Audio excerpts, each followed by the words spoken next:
मुख्यमंत्री देवेंद्र फडणवीस यांच्या भेटीनंतर सुनील तटकरे मंत्री आशिष शेलार यांच्या सोबत बैठक घेत आहेत। मुंबई महानगरपालिका निवडणुकीच्या अनुषंगाने या दोन्ही नेत्यांमध्ये चर्चा होतीये।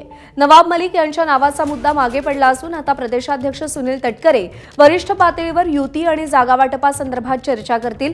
राष्ट्रवादीकडून मुख्यमंत्र्यांसोबतच्या बैठकीत 50 जागांचा महायुतीत प्रस्ताव ठेवल्याची माहिती सूत्रांच्या वतीने देण्यात आलेली आहे।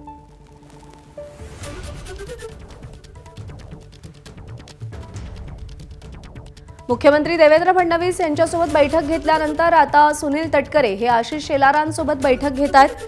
नवाब मलिक यांचं नाव मागे पडलं असून आता जागा वाटप युती या सगळ्या संदर्भात सुनील तटकरे हे वरिष्ठ पातळीवरती मुंबईबाबत चर्चा करतील अशी माहिती मिळतेय।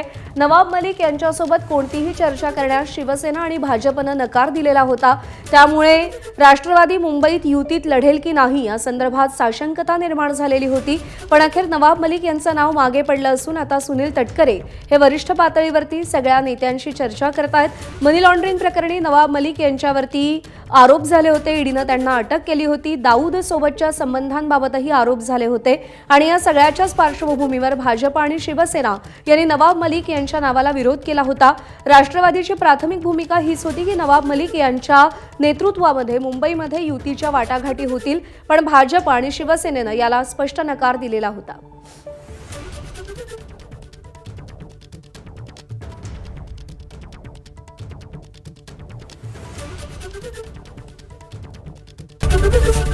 एबीपी माझा, उघडा डोळे बघा नीट।